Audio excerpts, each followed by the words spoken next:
The Jon Anik and Kenny Florian podcast. Jon Anik and Kenny Florian. I fucking love them. I can't get enough of them. Let's hear that Boston next. Big jab there from Duffy, and Frank Mir is hurt now. Down goes Duffy, out cold. Frank Mir does it again.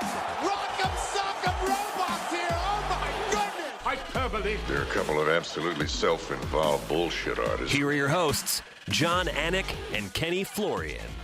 Oh, I love just sitting in this seat. I got Ken Flo for 90 minutes or more. If you want Ken Flo for 90 minutes or so, you just got to convince him to start a podcast, which I did like 7 years ago. It's great to be here with you guys. I got to stop saying it's like the most anticipated episode in the history of the program, right after these amazing UFC fight nights, because this is not the most anticipated episode in the now 327 episode history of the Anik and Florian podcast, but it's pretty damn close. Monday, December 6th, 2021. Happy birthday to my niece, Paris. Good to see you, Ken Flo. What's going on? How you doing, man? Great weekend of fights. We have more to come. Just crazy, man. It's been a pretty crazy schedule. And you're back home, huh? Came back home. I have some childcare to attend to in the next few days. People get very upset when I call my own children any form of taking care of them, childcare or babysitting. But it is what it is. But yeah, no, I came home for a few days. And when I'm sitting there calling a UFC fight night like this, and granted it's in the Apex, right? So there aren't fans. There are some, but not enough fans to drown out the visceral nature of these strikes, the audio of these strikes. Right.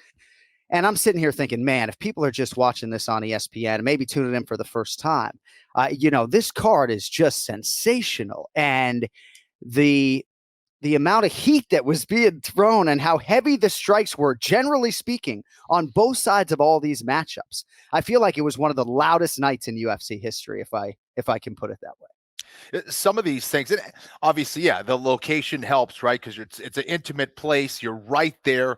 But, that's the value of going to a live mixed martial arts fight. It's unlike anything else. You're seeing the impacts. You're feeling it. It makes it that much more visceral. It's a must for any MMA fan for sure. All right, so coming up today, we'll recap everything that was UFC Fight Night, Font versus Aldo. We'll try to highlight as many performances as humanly possible. On the backside of the show at the very end, I'm talking about Khamzat Chimaev. What of it? We're going to talk about Dana White's quotes, not just on the Jim Rome show, but also to TMZ about Khamzat Chimaev, who should have an opponent in the next few days. Also, time permitting, we'll talk about Tyron Woodley stepping into the now rematch with Jake Paul. But there's so much UFC stuff to get to beforehand that I'm not sure we're going to get to either one of those subjects. Especially if my ass wants to talk about Jose Aldo on the Mount Rushmore of MMA, which I know Ken Flo doesn't necessarily have time for today. But let us talk about the performance of one Jose Aldo over Rob Font by unanimous decision, 50-45 times 2, dissenting judge 49-46. Ken Flo's loss to Jose Aldo in 2011 just continues to grace beautifully. What else can you say, man, about the King of Rio?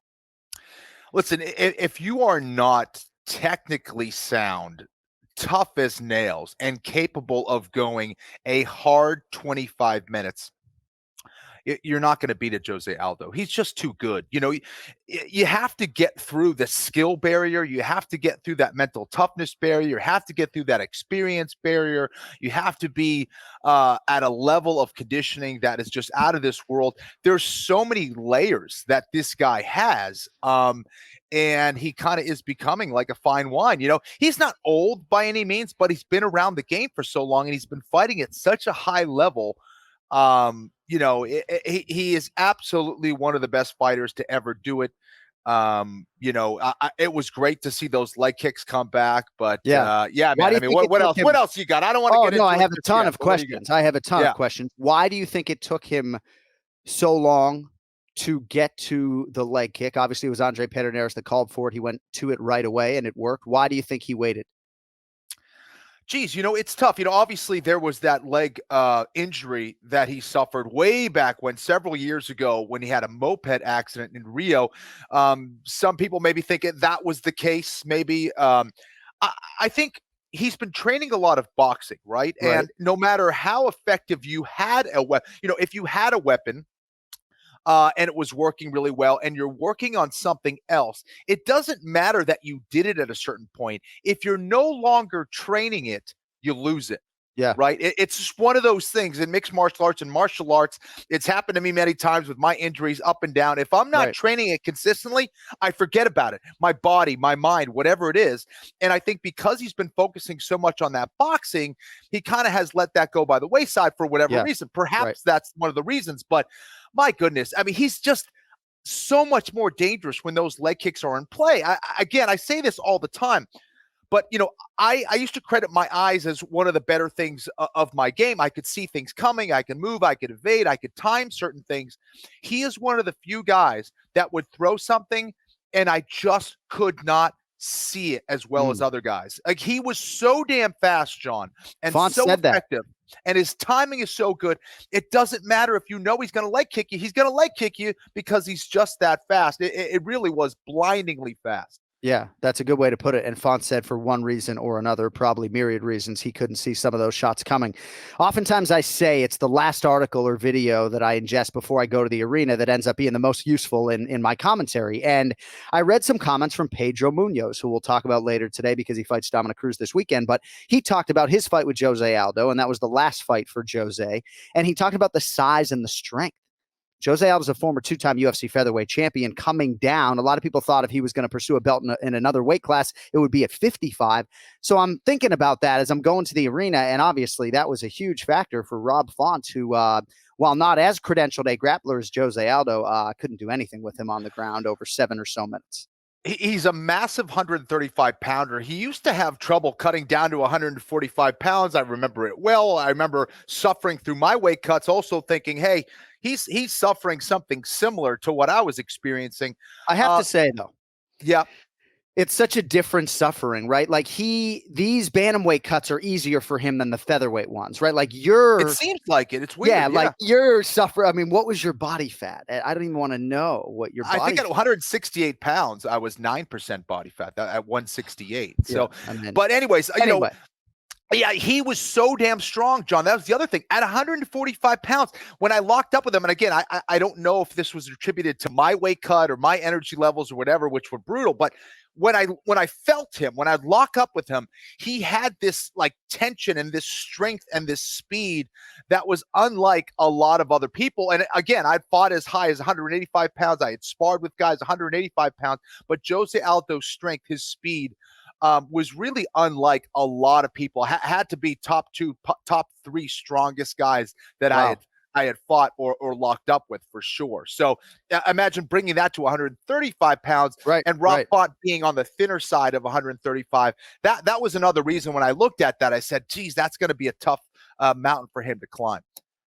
He invested in the body early, did Jose Aldo. And although I didn't think the whole time I was necessarily watching a 50-45 type fight, certainly it was dominant and Aldo was incredible. And I think it's time for me to ask this guy for a photograph, Kenny. I mean, I had so many opportunities. You haven't done that yet? Well, I don't do that, generally speaking. I mean, Joanna Jędrzejczyk, I think I had the courage in a bar in China because it was an intimate setting and I had a few cocktails to ask her. But generally speaking, I don't ask fighters for photographs. I'm going to ask Jose Aldo for a photo next time I see him.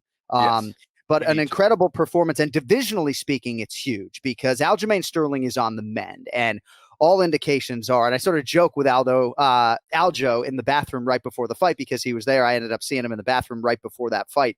I said, I guess if you're on Team Sterling, you're just hoping these guys beat the ever-living tar out of each other some way or another, and that's exactly what happened. But divisionally speaking, Aljamain Sterling needs to be healthy in order to unify these belts with Petr Yan. And if that doesn't happen in relatively short order, maybe they strip Aljamain Sterling and Petr Yan becomes undisputed. Either way, Corey Sandhagen's off a loss. TJ Dillashaw's off a win, but is wicked injured. I know Jose Aldo called for the Dillashaw fight. This is twice as hard for Rob Font to swallow, I think, because divisionally speaking, he wins here. He's probably getting a title fight. And I think Jose Aldo might just get a title fight here after this win this weekend. He just might. There's a lot to unpack there with what you just said. I think that he matches up, and Jose Aldo matches up very well against Aljamain Sterling, in my opinion, perhaps better than anybody else out there. I don't know if he matches up so well against Petr Yan. Obviously, we saw that fight before. I do think he'd be a little bit smarter heading into that fight, but the type of tenacity, ferocity, pace and conditioning that Petr Yan brings to the table with his striking and his ability to hit takedowns. That would be fascinating to watch. I would absolutely be down for that rematch, but I'm not sure I'm so sold on that last performance by Aldo to say he could beat Petr Yan at this point, just because there were a couple times, and here's me being super critical, and Aldo is absolutely elite Hall of Famer. Yeah. But I would have liked to see him a little bit busier on the ground. He threw, it's like Rob Font was throwing maybe 10 times the amount of strikes that Aldo was throwing on the ground, and Aldo was on top. So I would have liked to seen him a little busier, perhaps going forward a little bit more on the ground, but positionally he was dominant. No question about that. And also it's a testament to Rob Font and the improvements that he's made on the ground. But I would have liked to seen a little bit more aggressive Jose Aldo when they did hit the mat as far as strikes and making Rob pay there. But still, this is a Jose Aldo that is something else. And, absolutely elite. I mean, I like the way he matches up against Dillashaw. I like the way he matches up even against Sandhagen with all his tools. Yeah. So, no shortage of fights. 135-pound division, dude, is just ridiculous. 145 and 135. You look at the improvements that division has made, the quality of fighters in those two divisions from the last 5 years or 10 years, it's insane. Yeah, no, you hit on a lot of things there. I think Aldo Sandhagen actually makes a lot of sense, right? But it seems counterintuitive when Jose Aldo talks so much about wanting to fight for the belt and sort of check that box, and yet seems to want these big, difficult 5-round main events. I think maybe because he got the title fight against Petr Yan off a loss, even though a lot of us felt like he beat Marlon Moraes, that maybe he really wants to solidify himself as the number one contender. He knows there are two champions right now. I thought he moved his feet better against Pedro Munoz, though, than he did this night even. I think fatigue was a factor for Jose Aldo this night, and I do think against Sandhagen and certainly against Petr Yan, he's going to have to move a little bit better laterally than he did this night. But that's about as analytical as I'm willing to go. Real quickly, on Rob Font. I know this is really hard for him because he feels like he has all the skills to beat Jose Aldo. I thought he got off to a relatively good start. I thought his corner work was good. Anything for us on the Rob Font side before I talk one more time about Aldo big picture? Listen, I thought Rob Font had a tremendous performance, which was why it was so impressive that Jose Aldo went out there and still got the win in the manner that he did. Rob Font was doing everything you're supposed to do against Aldo. He was pressuring him. He was attacking the body. He was trying to weaken him. He was, mixing things up on the ground. He was staying aggressive. He kept a good pace. It just wasn't enough. And I think this is where Rob is going to improve yet again from an experience like this. He will elevate his style and his game. That's what he's done throughout his career. And I expect a tougher, better Rob Font in the future, because when you face elite fighters like Jose Aldo, it rubs off on you. You learn. And Rob Font is a tremendous martial artist who will get better from this. And I do think you can argue that his championship window doesn't really close all that much, right? He's 34 years old for Font, right? But he's still one big win away from being back in relevance. And I think if he gets that win over a Sandhagen type, for example, and I know that's asking a lot, then when you get some distance from this Jose Aldo resultant fight, it's like, all right, there are some positives there. He did go 25 minutes and challenge Jose Aldo. So again, for our region, New England, couldn't be happier having a guy like Rob Font represent us.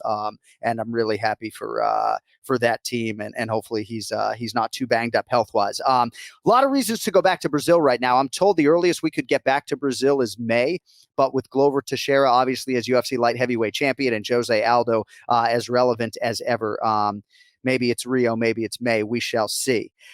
I'm not asking you to give me your Mount Rushmore of MMA, right? But it is interesting when you talk about where Jose Aldo was in 2015 going into the Conor McGregor fight. He had won 18 fights in a row. He loses that fight, and there have been losses since, right? I think, if I'm not mistaken, he's close to 500 even since that Conor McGregor fight, But in the time that has elapsed since that Conor McGregor defeat in 13 seconds, Jose Aldo has sustained and built his legacy and added to it so much so that when you talk about the 5 greatest mixed martial arts athletes of all time, let's just say 5, right?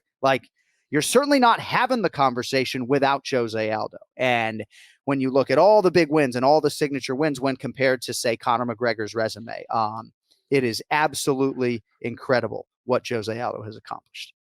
John, in this sport, it is so difficult to even fight for the belt. It's even more difficult to win the belt. It's even more difficult yet still to defend that belt. Why? Because everyone is getting a crack at trying to unlock that code.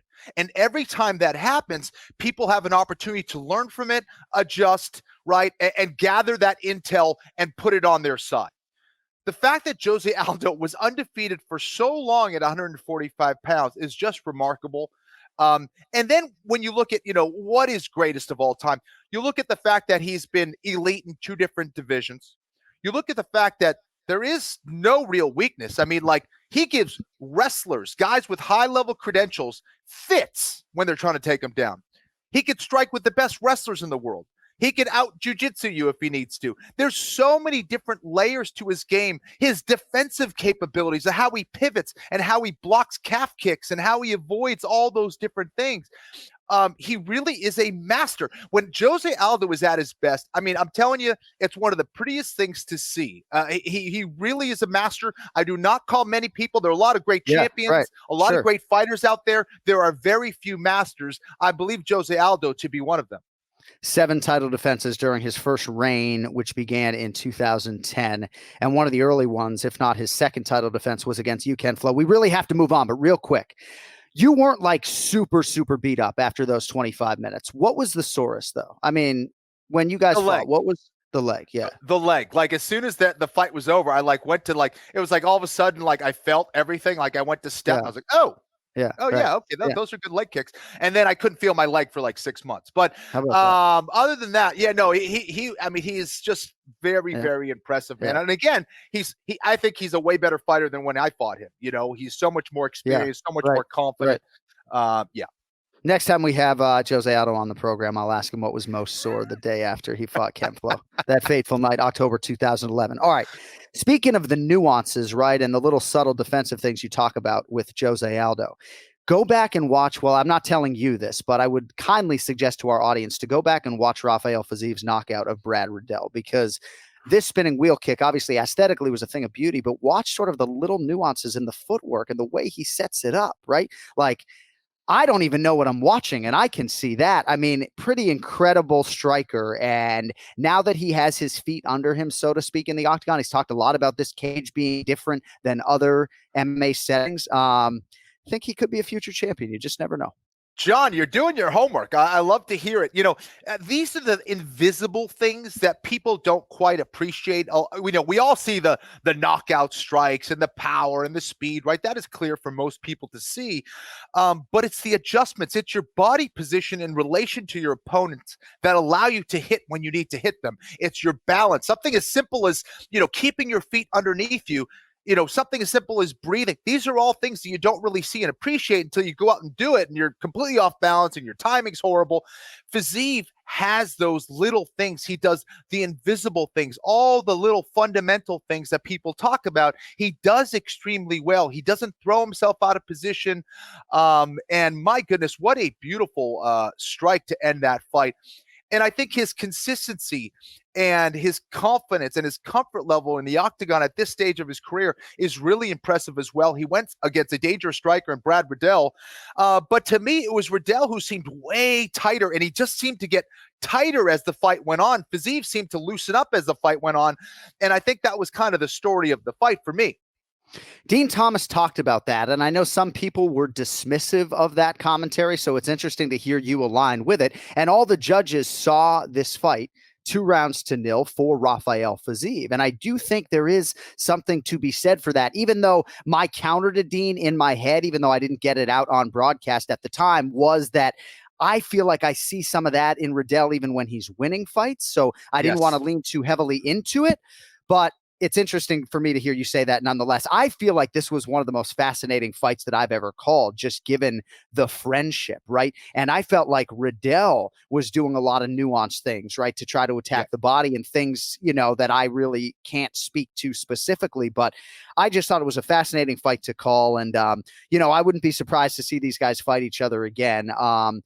What are your big picture thoughts on Rafael Fiziv after this win? It's 5 in a row since dropping his UFC debut. I think this was a fight that proved a lot to me. I think he had to deal with a lot, right? I mean, having Brad Riddell as your mentor or instructor and having to go out there and fight that guy who is a friend, a guy you've hung out with outside of training, it's not an easy thing for a lot of people to do. Go out there and hurt them and be able to look past them. And, I think for Zeev, this is going to be a big moment that he'll look back on in his career and say, this made me mentally tougher. This gave me experience. This gave me confidence to keep doing what I'm doing and to kind of strengthen that faith in his training. Fiziv's something else, man. He really is a special fighter. And I still think he has things to show us. For example, like what happens when he goes against, a high-level takedown artist and things like that. I think he has shown it to hold up so far pretty well. But yeah. I think this is a huge step in his development, and I think he's only going to get better from here on out. I want to see more of this kid. He's a phenomenal striker. Yeah, I think you put that well. And I feel like for Riddell, too, this is hugely valuable experience. Just like for Kamaru Usman fighting Gilbert Burns, I think there was so much to extract from that win. And there aren't going to be many more difficult fights emotionally than the one Brad Riddell just experienced. And knowing Riddell, he'll demand that Gillespie fight again. Just one of the toughest customers on the roster. And Brad Riddell will forever have a fan in me. But Fiziv's obviously the guy that's moving on up likely to the top 10 or 11 or so in the world at 155 pounds. Excuse me. All right. Jamal Hill was an underdog going into this Jimmy Crute fight. I believe he says, however humbly, that he is the best boxer in the UFC. And I said on the broadcast, there is definitely a humble man despite the obvious confidence and self-belief of Jamal Hill. Definitely a humble man inside there. And it's going to take some humility to bounce back from the Paul Craig result the way he did.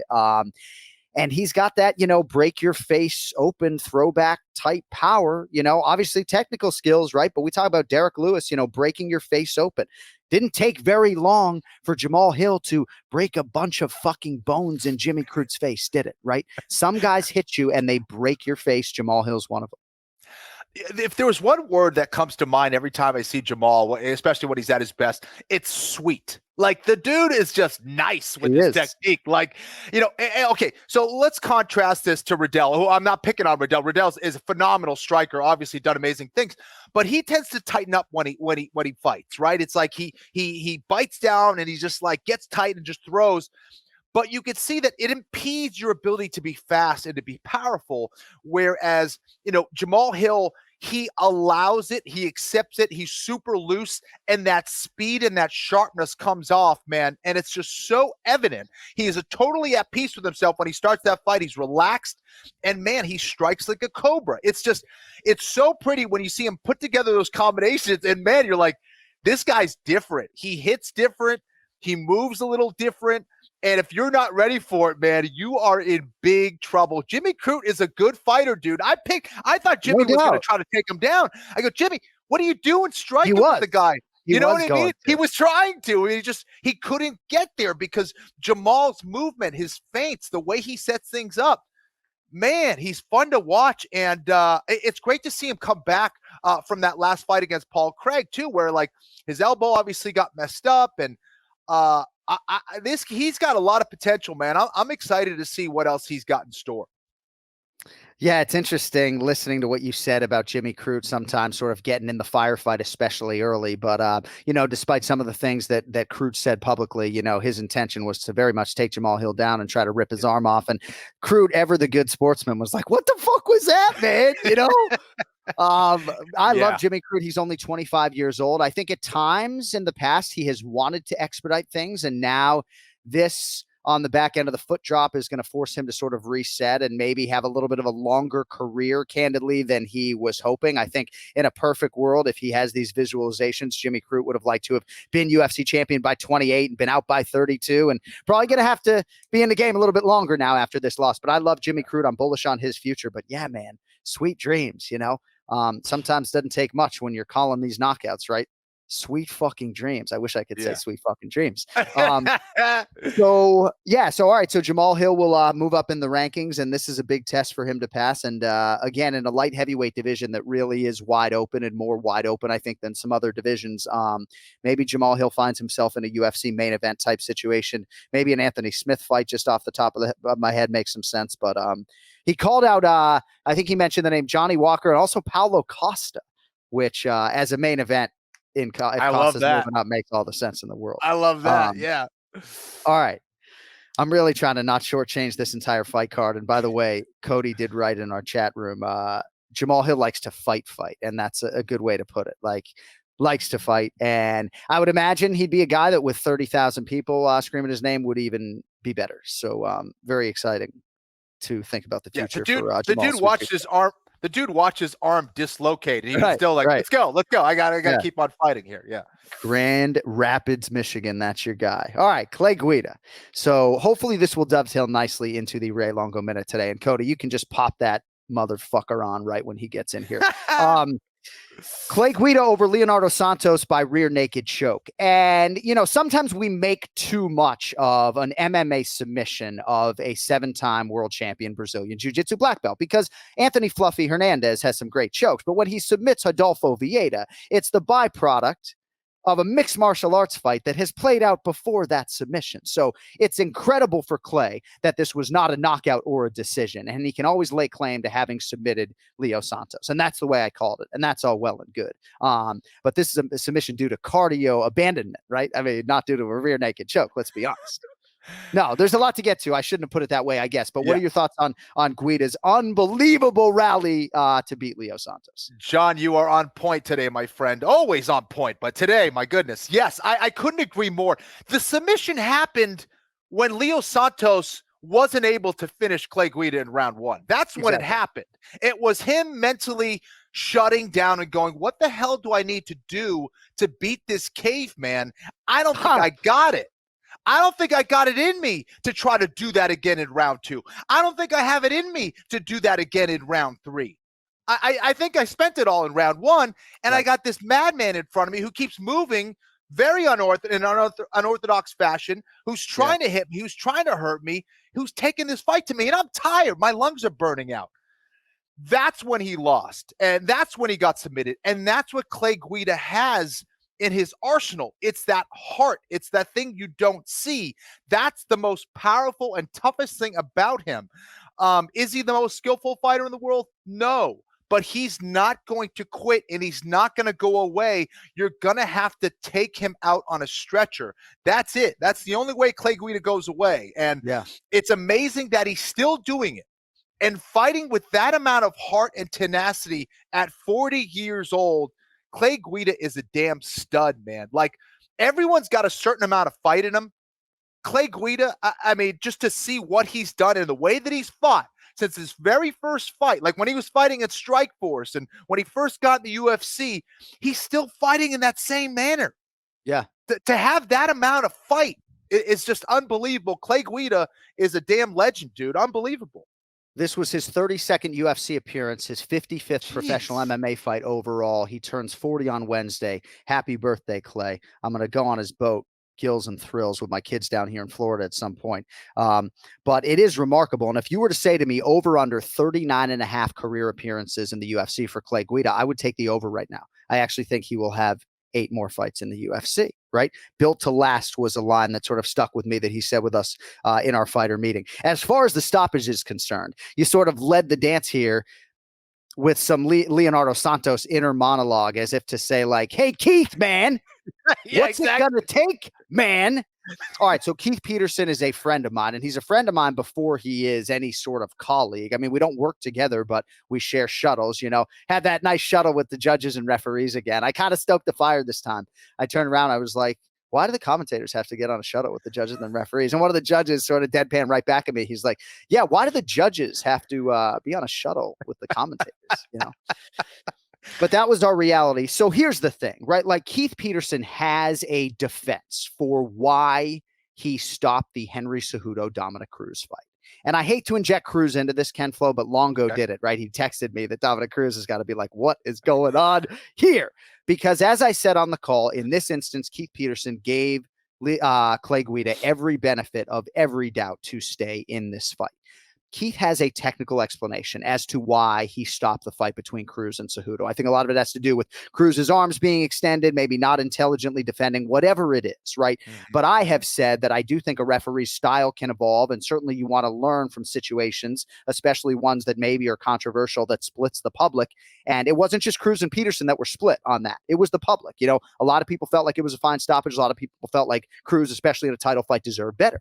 I do think this speaks to some evolution from Keith Peterson, you know, and maybe he's going totally the other way. I thought this fight could have been stopped. And I feel like this was a case of Keith Peterson in some way, shape, or form, knowing the athlete and making sure that Clay Guida really was too hurt to continue before he stopped the fight. That never happened. And the result was an epic rally in a fight that we'll be talking about for years to come. Yeah, listen, I think body language matters, and you have to be able to speak that language. And I think that really is probably the most important thing for a referee to know and recognize, when it comes to deciding whether you're going to stop a fight or not, right? Everyone's body language, however, is a little bit different. And you're looking at things like limp arms or eyes, right, rolling to the back of your head, or, a fighter turning away or things like that. So with me in this fight, I think you also have to consider history, right? And what that fighter has done, how he fights, how he's come back before. Like, for anyone who hasn't seen the Clay Guida Diego Sanchez fight, check that out. You let me know how tough Clay Guida is. So finish our show first, but then right, exactly. Yeah, finish our first. Yeah. So, you're talking about one of the toughest dudes in Clay Guida. So yeah, it wouldn't have been the worst stoppage, but I did think Clay Guida was fine and able to continue. Yeah. And, listen, Keith Peterson, I still think he's one of the best referees in the world. No doubt. Does he make a mistake every once in a while? Yeah, the guy's human. But, of course. I thought it was the right call here. And I agree with you. I think evolution and learning from your mistakes is crucial, right, in any domain. And I think Keith Peterson is kind of putting it all together to allow that fight to play out. It allowed Clay Guida to come back. It was the right call, in my opinion. And we had a fantastic fight and comeback because of it. I do agree with all of that, and I think Keith Peterson is a fantastic referee, one of the very best in the game. He has been elevated by the Nevada State Athletic Commission, right? Did the main event this weekend, and this was a guy that 3 or 4 years ago, the no-nonsense Keith Peterson was not refereeing fights in Nevada. So I think he's one of the best, and just a great family man. All 3 of his kids wrestle, and again, though, I think if you're Dominic Cruz, right, and you got that title fight, and you're watching this, it's got to be very difficult. And this is the second time we've had this type of conversation. Now, as far as the scoring of that first round, real quick, as we're waiting for Longo, again, I was hoping to bring Ray into this conversation because I think he has a lot of comedic value to add to it, the subject, but he's at least 5 minutes late at this point in time. But in terms of the scoring of this round, right? And Sean Sheehan is really the media guy that I lean on for this stuff. And I'm hoping to have him on later this month, actually, to sort of talk about some of these specific rounds and the scoring. But in an era in which the scoring has been tweaked a couple times and we're trying to be more liberal with 10-8 rounds, I said on broadcast that I probably would have given that a 10-8. And if I was a judge and I had scored that first round 10-8, for Leonardo Santos, that would have been one of my scorecards that was roundly criticized by the masses. And as a judge, you got to be okay with that, right? Sure. I guess for me, because Santos came so close to finishing Clay Guida, that the resultant minute at the end of the round in which Clay had top position and was fatiguing Santos, that wasn't enough to swing at the full point. I probably would have gone 10-8.5 if I was able to do so. But because I thought the fight could have and maybe should have been stopped at one point in time in my mind, I still would have written down 10-8. And again, maybe that would have been a mistake. Like, I'm not like going to my cremation chamber, like loving that scorecard. I'm just saying in the moment, that would have been a 10-8 for me, because he came close to finishing him. That's all. I just want to get that out there.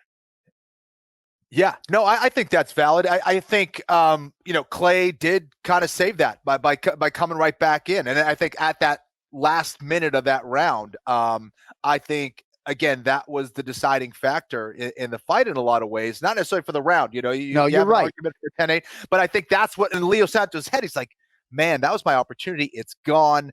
And for Clay, he did maybe, save that round for him, amongst the other judges to make it a 10-9 as opposed to a 10-8, because if it had continued, or maybe if they circled, around and round for the remainder of that round, I think absolutely there's an argument for a 10-8. Right. I think you're right. And when I think about in sort of those terms that he effectively broke Santos late in that round, that maybe that swings it enough back to a 10-9. And again, all three judges did have it 10-9 for Leo Santos. Which is crazy, right? Because he lost the round, but won, right? It's like losing the battle, but winning the war. That's what actually did it. So that little effort at a minute, it let Leo Santos know it's like, no, man, I'm still here, and I'm gonna come at you. And I thought the judges, especially if you're listening, had a great night, top to bottom. There he is, the fucking RPL machine, wearing the Venom gear on a Monday. Yeah. The pomade obviously has not come in because Ray Longo's hair is every which way. About 7 minutes tardy today, but we'll let you slide. Well, as long as Krause is okay, I'm good. That's all right. That's I hope Krause is feeling good. So what happened at 12:30 p.m. Kenny. Eastern? What's up with 7 minutes late though today? What's up with what happened today, my man? We switched the times, and I got to adjust. It might take me a couple of weeks. John, it's this older generation. They don't care about time. No. They're not like these new kids that really care about right. No. You might be right, Kenny. It's hard to find something I actually give a shit about. You might be right about that. Wow. Oh, man. Look at him. He loves us. Look at him. He's here smiling. Wait, hold on, Kenny. Is he in a posture of anger right now? I feel this threatened. means I'm not having it. Yeah, he's I not letting you in. I mean, if I'm out on the street, crossed, that's a posture that could provoke a problem. Certainly not wearing my Ray Longo minute gear today, are we, huh? I fucking 7 minutes late in a 90-minute big pay-per-view week. No, I'm just great. Hey, but real quick, if the 12:30 p.m. Eastern isn't a great slot for you moving forward, we could take that conversation off the air. But I want to maximize our time with you because we got Jimmy Krause coming up in about 21 minutes, and I certainly wouldn't want to keep a good man waiting, Yeah, I'll keep it short. Don't worry about it. No, please. So, I have so much I want to get into with you. I love when your name pops up in my phone on fight night. And, we sort of joke about it, right? Because every fight is different and every circumstance is different. But, Keith Peterson certainly had a long leash there for Mr. Clay Guida, huh? Dude, all I could think about when that fight's going on is poor Krause. He's in there. He's got a voodoo doll. He's stabbing Peterson in the back with it. But let's face it. I mean, Parliament light, right? With the fucking he's burning them. Yeah. He's pouring beer on his head while he's burning them with cigarettes. Let me tell you. I mean, come on, man. You got to make a case. But Peterson might be the best ref out there at this point. I agree. I mean, he's right there. About it. He's listening. He's present. And even with Marab, he told me, look, as long as he was listening, he was doing what I was telling him. And I'm sure Clay did the same thing. And look what happened, man. Other refs could have jumped the gun. Two guys would have been denied victories that were absolutely phenomenal. And, it's all good. But I do. When I see that, I just – right. Krause just doesn't listen, I guess. That's where I'm going with this. He doesn't listen. Oh, my God. Sometimes you can't be the guy talking. You have to listen. So I truly want to maximize our time with you. So if you have anything for us on Jose Aldo, we spent the first 20 minutes of the show on this man. But what else can you say about Jose Aldo looking prime at 35? I mean, look, this is phenomenal because, I always go back to, I think I was in the locker room once 10 years ago, and they said this guy has trouble making 45.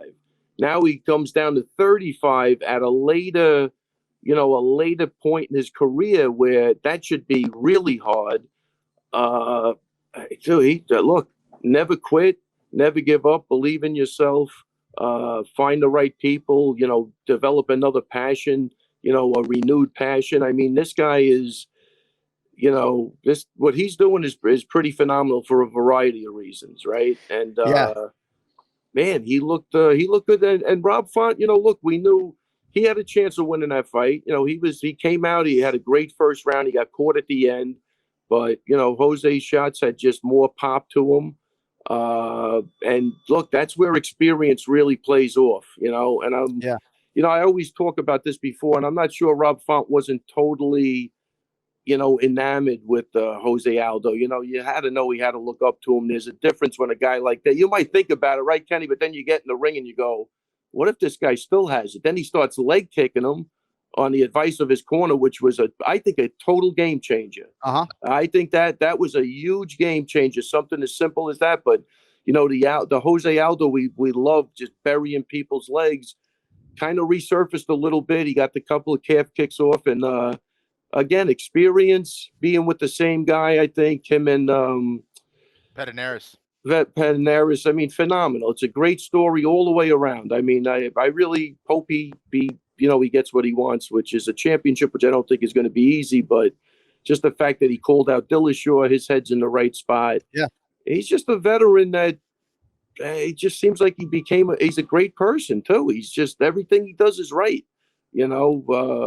at this point. So Ray, I agree. The clouds parted and the angels started singing when he was landing those leg kicks. You're like, that's the Jose Aldo. That's the guy I want. Like, holy crap, he does have it. I don't know why he wasn't doing it, but it was a great fight. It really was. And, he knew how to space it out.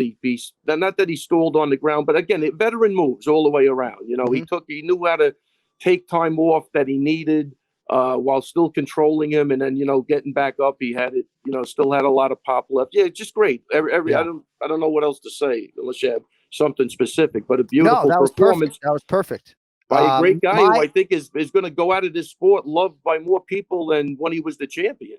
I'm telling you.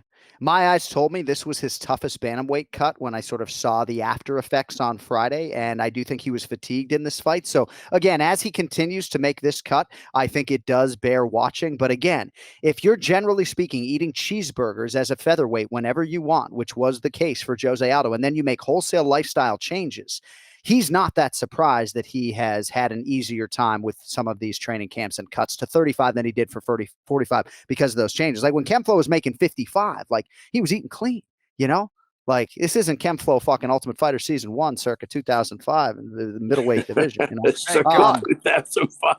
2005. He wasn't around in 2005, was he? April of 05, Kemflo on season 1 of the Ultimate Fighter. I mean, how old is this guy? I mean, this is crazy. You're asking the president of Team Florian. He was born May 26, 1976 in Westwood, Massachusetts. Oh, man. Look at that. Kenny, you could never leave this guy, no matter what. I know. I'm telling you. Well, that's probably the conversation he has with Clark about the show at times. At the end of the year, Clark's like, wait a second. You gave Anik every Monday again, and that's what he paid me to do? Wait, is Clark a fan of John's or no? She is, of course. She is a fan. Very good. I'm just saying, I don't know why, but she is. It's like, hey, Anna, you better be lining my husband's pockets here. You take every Monday. And Kenny's like, you don't understand. Like, he's the president of my team. I can't. Like, he's a fan. He's like a fan of mine, Clark. I don't know what to tell you. All right. So when Rafael Fiziev lands the spinning wheel kick on Brad Riddell, you sort of see on the replay the way he kind of makes a shift in his foot to set up the right angle. And then obviously you have to be accurate with the spinning strike. You don't have to be perfect, right? And, he's not throwing it with every miles per hour within him. I just thought it was just a perfectly executed strike. And in a matchup like this that is so technical, that's rooted in familiarity, I just thought it was a brilliant classic strike to end a great, great fight. Yeah, very, very technical, one zig when you should have zagged, which is what happened. And that's what happens. That fight I had very close. I don't know how they were going to score that fight, but I saw it as very, very close. Definitely, you could see both guys knew each other. There wasn't, they knew that the wrong move could end the fight. But anytime you're moving that way, even as a fighter, you have to know that it's either a left hook or a spin, right? You're going to try to cut the guy off. You go the other way, it's going to be a overhand right or something. So I think that was a mistake by Riddell, just going that way. Right. Still within striking distance, not having his hands up, which could have prevented a lot of stuff. But if you watch Riddell, he would move with his hands down, and he would automatically go into his guard when he was prepared to fight. So he got caught in between. And again, these are two high-level guys that I thought Riddell looked great in that fight. I thought they both looked great. So power to Fiziev. He's on a roll, and that was good. All right, we got some other things that I want to get to. One thing I didn't get to that I just wanted to circle back to real quickly. I shared the pisser with your guy Aljamain Sterling Saturday night, and I said to him before the fight, I said, I guess if you're Team Sterling, you just want Rob Font and Jose Aldo to beat the shit out of each other, and that's exactly what happened. But as you think about this, I think you're probably thinking about this from a Sterling perspective. So what do you think about the unification bout with Jan, Aljo's relative health, and Jose Aldo in terms of factoring into all of that? Yeah, look, I mean, I think, Aljo's got to concentrate on Jan, which obviously is a really hard puzzle to solve at this point. But I think the funny part to me was when I looked at they had like the fights to make, and they had, they were throwing. Nobody's even mentioning Marab. I'd love to see Marab against Font as the next fight. You know what I mean? I agree. You know what I mean? Like, I don't know why they're bringing up other people. What is he ranked? Number 5 now? Marab? It's got to be right there. You know what I mean? So that's very interesting. Yeah, they didn't even mention the guy's name. I mean, which is crazy. Did you hear me mention his name on live television? 100%. I did. I can't because I can't even pronounce it like you. So every time you say it, I like, oh, that's his name, right? Yeah, Walla Shavala.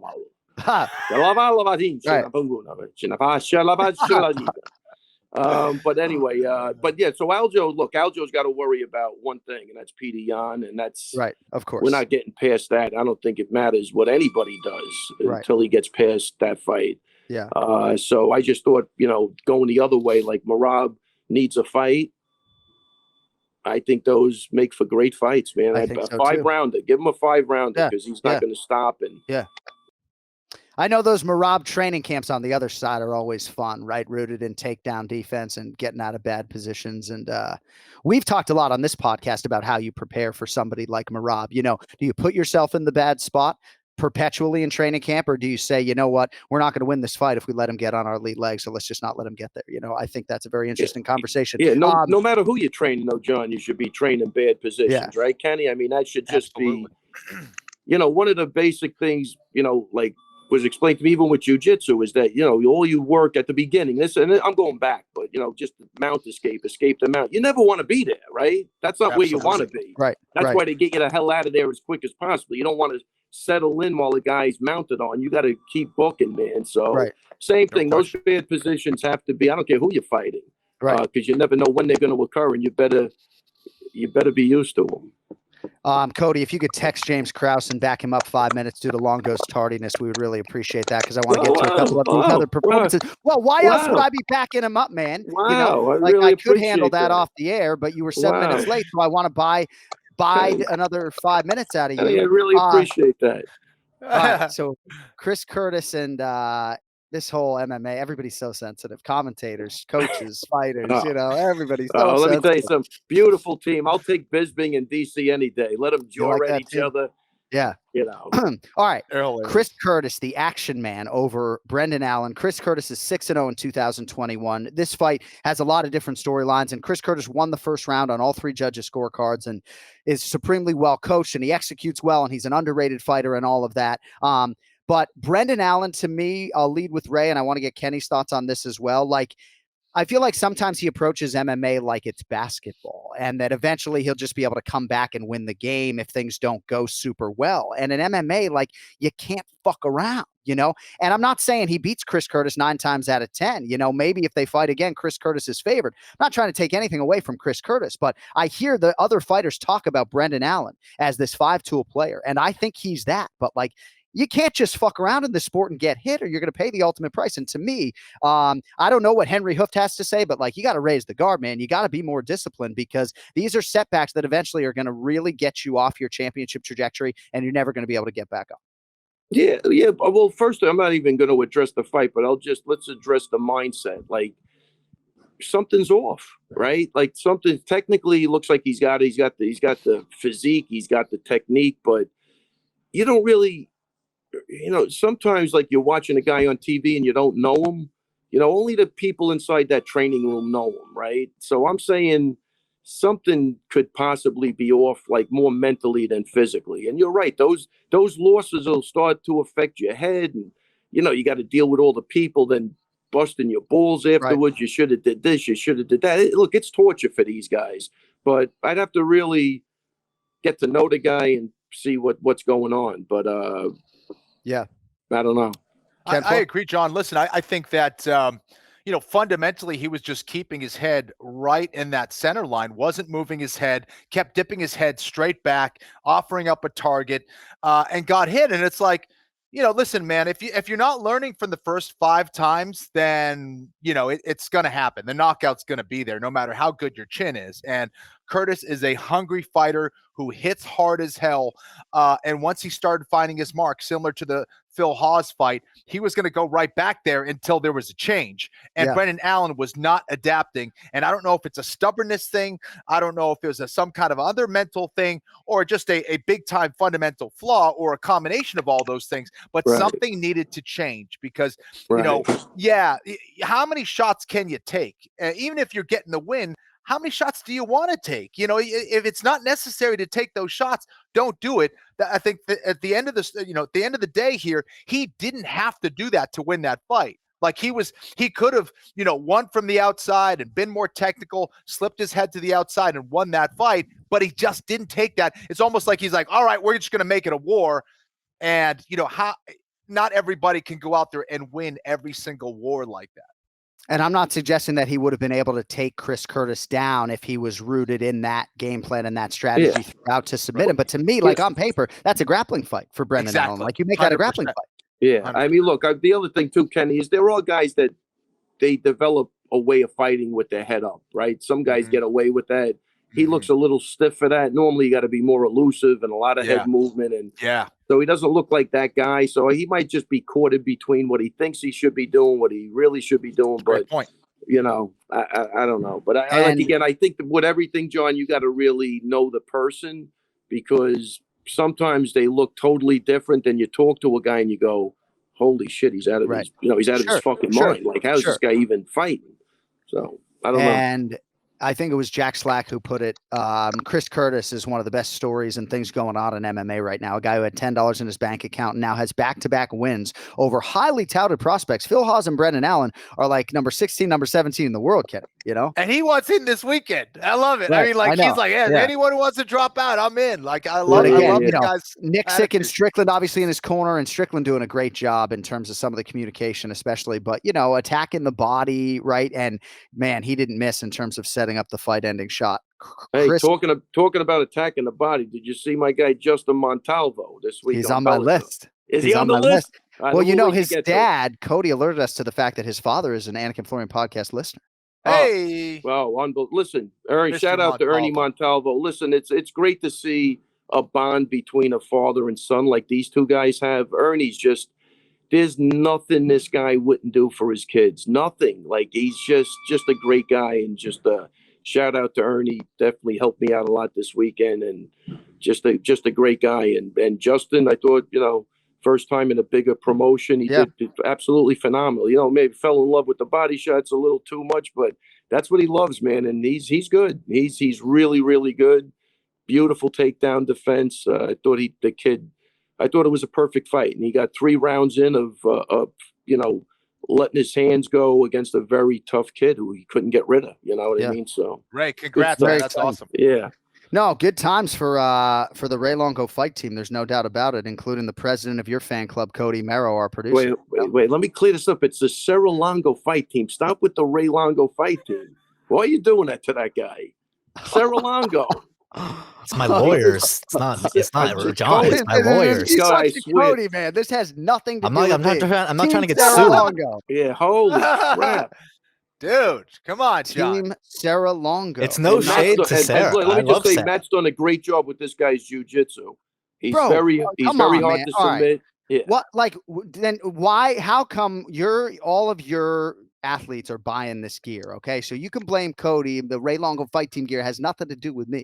Okay, Sarah Longo. I won't. John, is it because he has a rival podcast? Is that what it is? Yeah. Are we rivals now? I know. Are we rivals? He's got a rival podcast. I don't know. I don't know if they're. I don't know if we are. If we're rivals, if the listeners. Oh, right. Gotcha. I just don't know.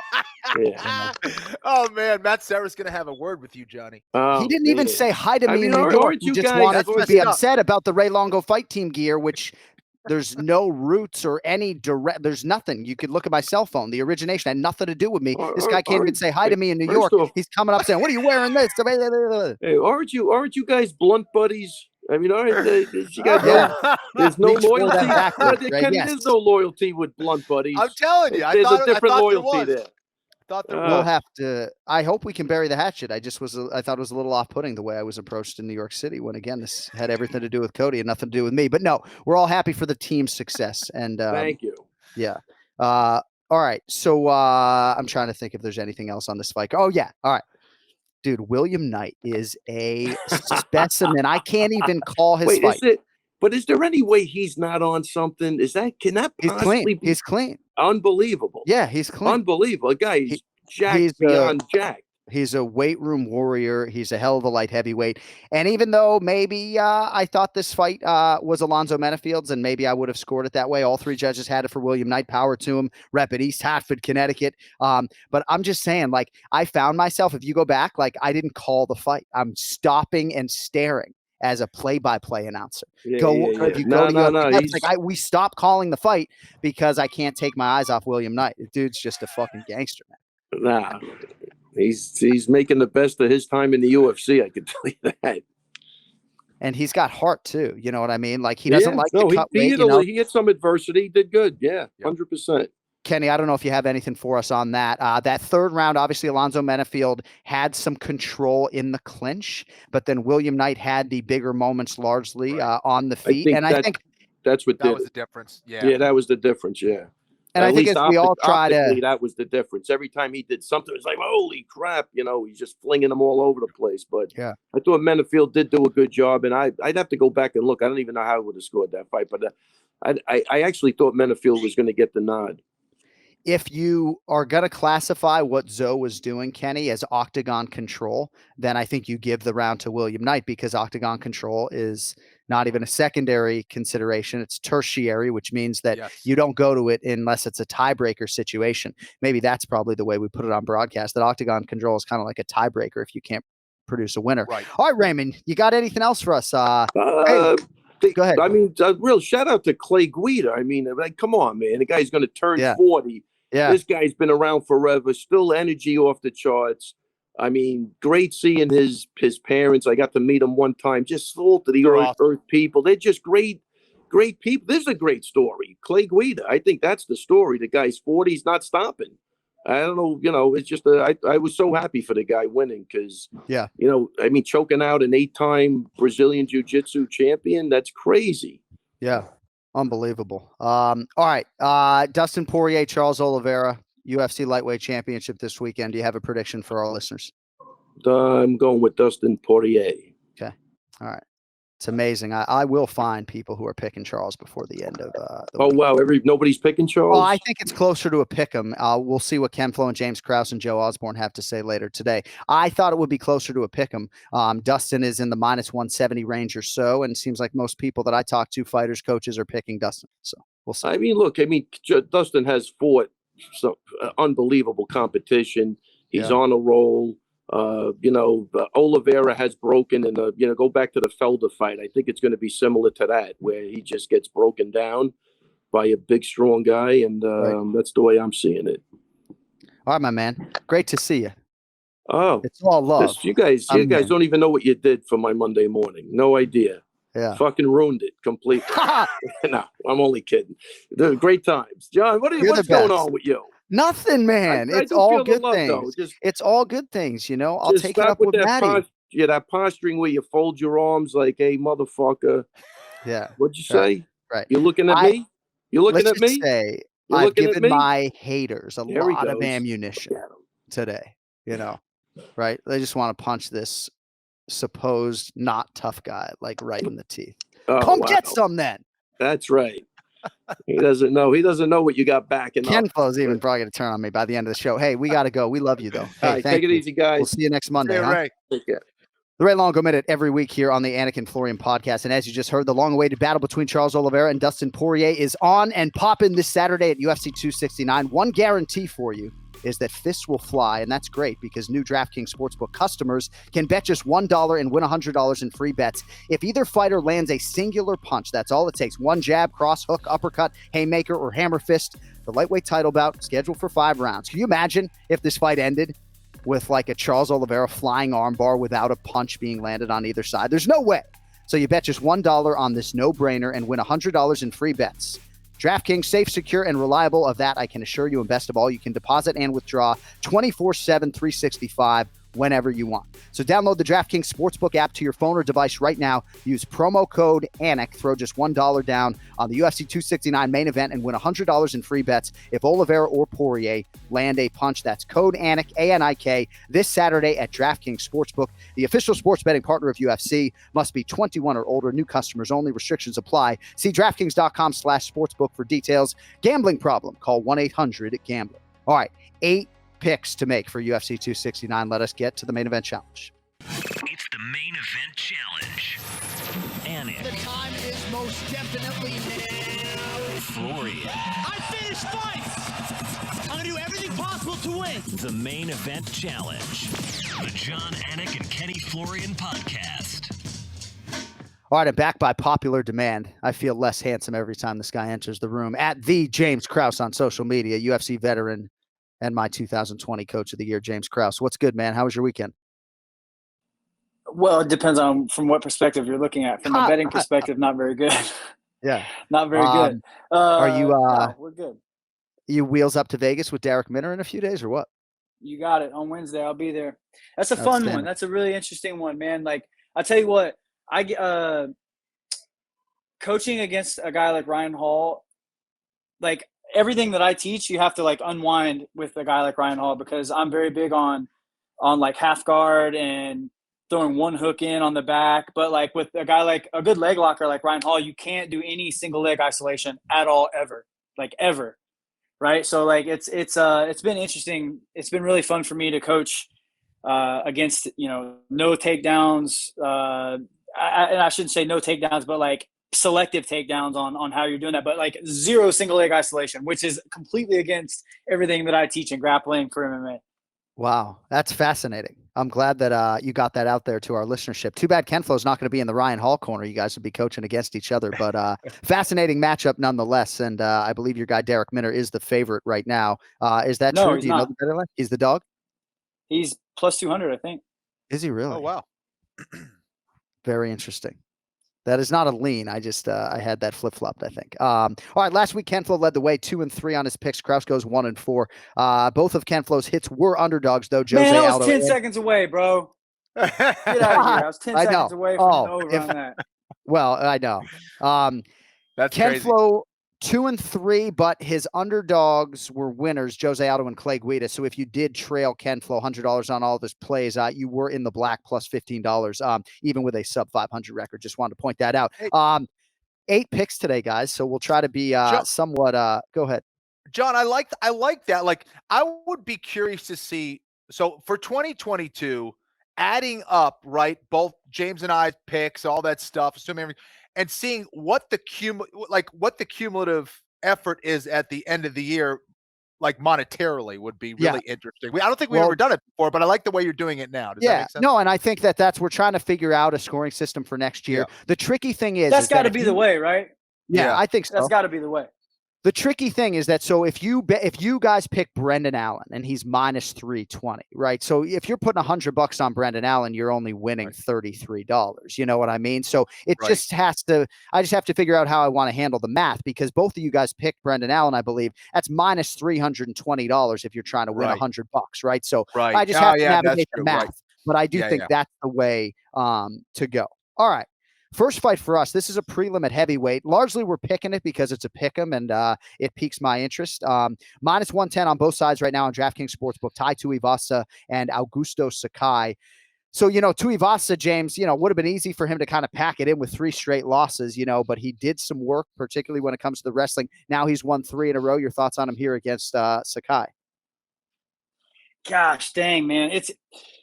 This is a really tough one, because I feel like Sakai is extremely underrated at heavyweight, and he is durable enough to take some of Ty's punches. his volume is a little like my gripe with Tuivasa is his volume. That's my complaint with him. His volume is not high enough, and he always looks for that one. My problem is man, that one's a hammer. You know what? I'm gonna lean Sakai here. Yeah, it is a hard fight to pick, right? I think Sakai to some people is the lesser known quantity, right? Started his UFC career 4-0 and then got a couple of back-to-back UFC main events. He went 25 minutes or close to it with Alistair Overeem, I believe, before being finished, then stopped by Biggie Boy last June. What do you think, Ken Flo? Tuivasa and Sakai, pick him here. Yeah, this and rightfully so. I think this is a close one to call. I'm going to go with Tuivasa. I think that his power is not to be underestimated. I think if he's able to get on the inside and hurt Sakai, he can get the finish. But it is tough, like James said. But both these guys, I think, kind of suffer from that lack of volume. But they are heavyweights. But let's go with Tuivasa. See if Tuivasa goes leg kick heavy against Sakai early. Prelim at bantamweight, also a pick 'em right now. Number 8, Pedro Munoz, -110. 10th ranked Dominic Cruz is -110. Munoz, James, off a loss to Jose Aldo in August. Cruz has had 9 months or so since his win over Casey Kenny back in March. What do you think about this one? Yeah, this is another really tough one. I want to lean. I want to lean Pedro Munoz, and I got to be honest with you guys. These two fights, I don't feel good about either one of them. So yeah, I would rather the play be like I get to pick which ones I get to pick. But since we're just going down the line, this is a little tougher. But I'm gonna lean Pedro Munoz here. I like the footwork of Cruz. I think he's great. I feel like everything's catching up to him a little bit. I think he's great still, but I do think the game is catching up to him a little bit. And I'm gonna lean Pedro Munoz here. I like Pedro. He's very smart, kicks well, big puncher. Good guillotine. He's got a lot of good stuff. It is a coin flip fight for me. I'm just telling you guys my gut. I don't feel good about either one of these picks, but I'm leaning Pedro Munoz on this one. I had some of those same sentiments about Dominic Cruz in terms of some question marks going into the Casey Kenny fight. And full disclosure, he's one of my best friends in the world. But Kenny, this, like, I wasn't sure if his speed would still be there. And I think for his footwork, he needs to still have that quickness. And I felt like largely he did have it against Casey Kenny. I would also say to you, Kenny, style-wise, you got to think Cruzy like this matchup. Otherwise, a guy at this stage of his career, as thoughtful as he is, he probably wouldn't have taken it. What are your thoughts on Dominic Cruz against Pedro Munoz here, Kenny? Listen, I think Pedro Munoz is a very dangerous guy. And Dominic is going to need an answer to those leg kicks as far as getting cut up as he tries to loop around and find his angles. So Dom has been around a long time. I think he's very self-aware, though, as far as, his capabilities, his vulnerabilities, and, one of the smartest fighters in the game. I still think that he has it. And I agree with both you guys that, hey, as you get older, you're not going to be as fast. And his footwork is a major part of his game. Has it diminished a little bit? Maybe. But I still think Dominic has enough. I still think he's crafty enough. I still think he's going to be able to confuse Munoz. Munoz, to be effective, needs guys right in front of him. And I don't think Dom is that guy. So if Dom can stay on that bike, stay moving, shoot and move, maybe hit some takedowns, maybe land some shots and keep moving, I think Dominic Cruz wins this fight. But this is a fascinating one to see if Dominic is losing a step or not. But I still think Dominic absolutely is one of the best bantamweights in the world. Yeah, I think he's going to literally changed my pick. As you guys were talking, I've literally in my head changed my pick 3 times. All right. I'm like, no, he's got a point. And then I was like, no. For the record, you always reserve the right to text Cody and change your selection up until fight time, and he will update the masses on social media. So, all right, moving on. Huge fight at featherweight, guys. Josh Emmett, -220, Dan Ige, +180. So Emmett back from the invasive knee surgery and the extended rehab that followed the Shane Burgos war and win, which came June of 2020. So, James, pretty remarkable given the severity of the knee injury. 17 months or so, Emmett is back in a high-profile spot. About a 2-1 favorite here against Dan Ige. Your thoughts? I have bet against Ige too many times. too many times. And man, I don't know why either. I can't tell you why. And I've lost a lot of money on him, and then I got smart, and then I've won a lot of money on him. However, I do feel like Emmett is just a really, really difficult matchup for him, man. Emmett is he can wrestle. He's got power. He's got great boxing. I mean, this is another really difficult matchup because Ige is one of those guys that just doesn't go away. You know what I mean? Yeah. I don't think Emmett's going to get tired, though. I don't think he's going to go anywhere. And he has the capability to knock anybody out. This one's really tough. I'm gonna lean Emmett. I'm gonna say Josh Emmett, but I don't feel good about this one either, man. I could see Ige. Right. Ige's one of those guys that sticks around and like he's like a Clay Guida kind of. You know what I mean? Which by the way. I totally forgot. That's the honest answer. Okay. Right. I absolutely had every intention. I thought it was a brilliant analogy by you, and I couldn't work Chihuahua into the telecast, not because I didn't have windows, right?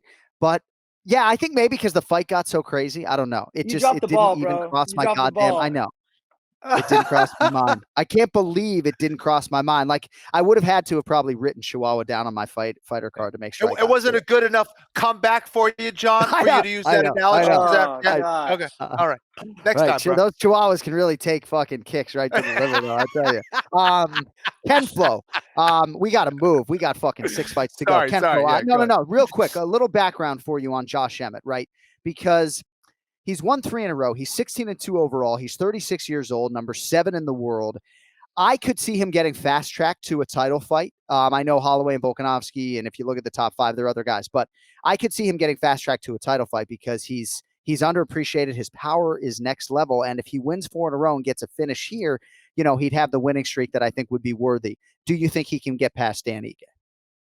I do. I'm going to go with Josh Emmett as well. I think his speed and his movement is going to be the difference here. Both these guys hit like a Mack truck and are capable of knocking out the other.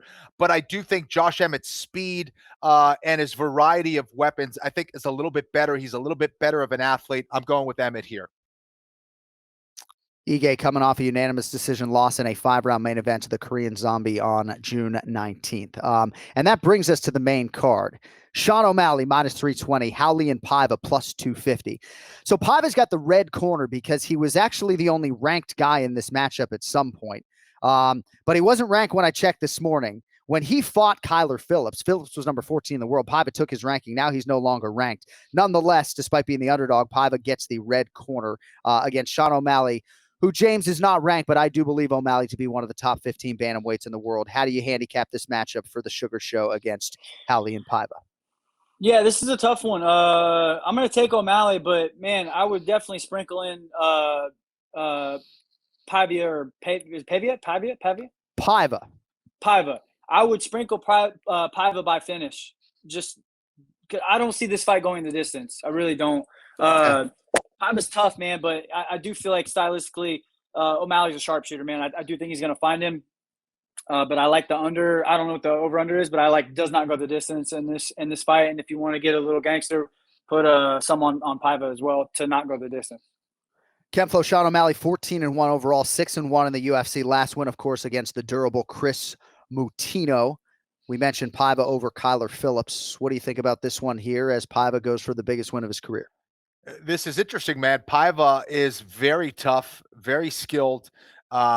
Curious to see if he's able to present some problems for O'Malley, but O'Malley, very skilled, man, moves extremely well. I think that, if O'Malley is still hungry and, training like he is and improving like he is, I think this is O'Malley's fight.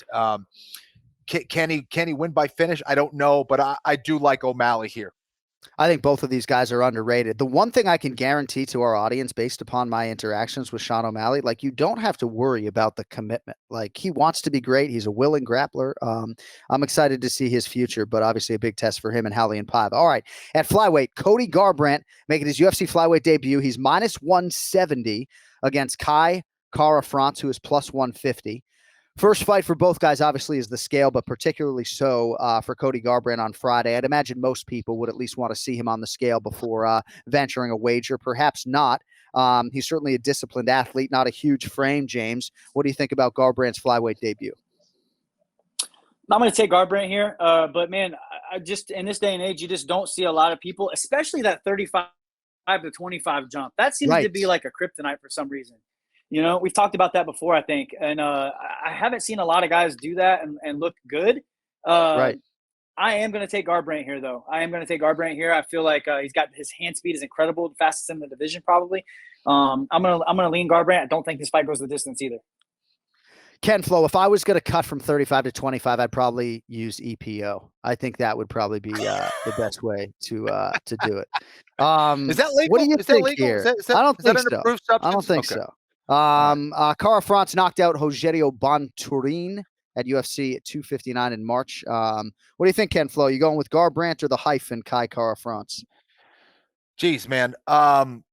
James brought up a lot of great points here. I think going down to 125 pounds for the first time and then performing against a tough guy in Kai Cara France is not an easy out for Cody Garbrandt at all. And I feel like this is quite possibly the most important fight of his life in a lot of ways, because where does he go from here? I think what makes Cody special is his power, his speed, and his footwork. And we have yet to see that combination where he put it all together like he did against Dominic Cruz. And that's concerning for me. I want to see that Cody Garbrandt again, and we haven't quite seen it. Against Kai Cara France, this guy moves a lot, and he's crafty, he's slick, he knows how to move about the octagon. This is going to be a fascinating fight. I think the difference here, of course, is Cody Garbrandt's power. If Cody catches him just right, I think he could, put Kai Cara France to sleep. Kai can hit well, but it's going to take more combination work for him to do that. This is tough. I'm going to go with Cody, but I would like to see how the weight cut goes. I'd like to see how the scale situation unfolds, to see how he looks, how he feels. But I'll stay with Cody here as well, but want to see how he looks. All right, next up, guys, featured bout at welterweight. And the third pick'em of the day, Jeff Neal minus 110, Santiago Ponzinibbio minus 110 as well. James, what do you think? Big fight here at 70. Man, I liked Jeff Neal a lot in this fight until I've seen the thing the other day. He got like a DUI or something. Right. I mean, what are we doing? What are we doing here? We're drunk 2 weeks before a fight. I don't quite understand that. And that what he does in his personal life is his own business. I'm not trying to knock him there, but like, what are we doing here, man? Like, you know what I mean? Like that's right. I don't know. I liked him a lot in that fight. I'm going to stay with him, I guess. But, man, like, I'm hoping that it was just a one-off. It was on Thanksgiving, so I'm hoping he just, right. Maybe yeah, and I don't know the whole story. I don't know if he was actually, like, hammered or, just blowing, like, whatever the alcohol a little bit over can be. You know what I mean? Like, he doesn't have to be drunk to blow over the legal limit or I don't know the story. You know what I mean? Right, right. I just don't like reading those headlines 2 weeks before a fight is all I'm saying. Of course. No, I get it. And he is going to fight, right? I did talk to his head coach, Saif Saud, and it was sort of a one-off. And I think they all believe that the blood alcohol level is going to come in low enough that will make the weapons charge go away. Because I think maybe there's something that if the weapon is, if you're drinking, the weapon becomes illegal. I don't know. I mean, it is what it is, right? But I can understand why maybe it would give somebody pause to go bet on Jeff Neal. He's the last guy, Kenny, that I would expect to be getting a mugshot, candidly, But on the other side, you have Santiago Ponzinibbio, who had so much pressure on him going into the Miguel Baeza fight, right? It was an absolute war against Caramel Thunder, who is very highly thought of. And for Ponzinibbio, it came off of that vicious knockout loss to Li Jingliang. So back was up against the wall, came up large in a big way, got the bonus, and he has a good mentality, I think, having seen him this weekend going into the Jeff Neal fight. Flo, your thoughts? Yeah, listen, I think for Jeff, I think he doesn't take as many risks as Ponzinibbio. And because of that, I think that's a good thing. Ponzinibbio, it's hard for him to not fight recklessly sometimes. And because of that, I like Jeff Neal's odds here. I think he's a guy who hits very hard. Ponzinibbio also, brings so much offense at times where he can overwhelm guys. Is Jeff Neal the guy to get overwhelmed? However, I don't think so. I think Jeff Neal finds a way to answer those flurries and that chaos and finds a way to get the win here. But fascinating fight. I'll go with Jeff, and I hope he sorts out what's going on outside the octagon. All right, co-headliner, Amanda Nunes, -900. Juliana Pena, +600. I probably should have chased the props for you guys. We'll need the round and the method of victory and how you're going to attack this on the board. So first, bantamweight defense for Nunes since the Jermaine Durandamy win. That was December 2019. On the other side, Pena earned this championship opportunity with a submission of Sarah McMahon in January. That was at UFC 257 on Fight Island. What kind of chance, Jimmy Krause, are we giving Juliana Pena this weekend? Level with me. Amanda's Amanda. I mean, yeah, she's the GOAT for a reason. I'm gonna go Amanda, third round TKO. I think I could see Juliana having some moments where maybe she gets like a takedown, you know what I mean, or puts on the fence, stalls her out for a minute. Amanda's just so powerful. She's so aggressive. She doesn't make a lot of mistakes. I just think she's better everywhere I think she's a better grappler than Pena. I think she's obviously a better striker, better wrestler. I could see Pena stalling her out a little bit. I don't see it. You know what I mean? Like, I feel like often we get in these times with these huge high profile fights where it's like they seem invincible. I don't think Amanda's invincible. I just think she's a really, really difficult matchup for Pena. Yeah, that's interesting because when I talk to coaches, Kenny, about their athletes when they're like a -900 or -1,000 favorite, they always just come back and talk about the fight, however humbly, right? But with Amanda, it's just interesting because I just talked to Pahumpa. It's like, oh, what do you think about Amanda? And they just almost respond the way James did. It's like they're just as blown away being in that training room. And I think when you're a part of a Nunes training camp, it's hard to imagine her ever losing to another woman in almost any weight class. What are your thoughts on Nunes taking on someone in Pena who, if nothing else, is one of the meanest women in MMA? It's kind of like taking on the United States military. You're like, well, can we get their Navy? Do we have a better Navy than them? No, we don't know. Well, do we have more money than the military? No, we don't have it there. All right, well, what about our Army? Nope. Marines? No. Air Force? Nah. Yeah. Shoot. Well, what do? We just try to survive for as long as possible. It's like, yeah, Amanda Nunes, she's got so many weapons. She's got so many tools. And, man, when she throws them, people get hurt and get hurt badly. And I think the fact that this fight, this is at 35, right? I think that you got to imagine she's going to have to be working hard to get down to that weight and all that stuff. She's had a nice break to kind of work on those skills and get that weight down and all that stuff. Amanda's a problem, and the only one who beats Amanda is Amanda. And it's no disrespect to Pena or anybody else in that division. It's just she's just that damn good. Now, Pena's got some good grappling skills. She's feisty. She's tough. She gets you on the ground. She can beat you up with some good ground and pound. But can she weather that storm early? Can she get those takedowns early to try to disrupt Amanda Nunes? I don't think so. And I think Nunes comes out hot.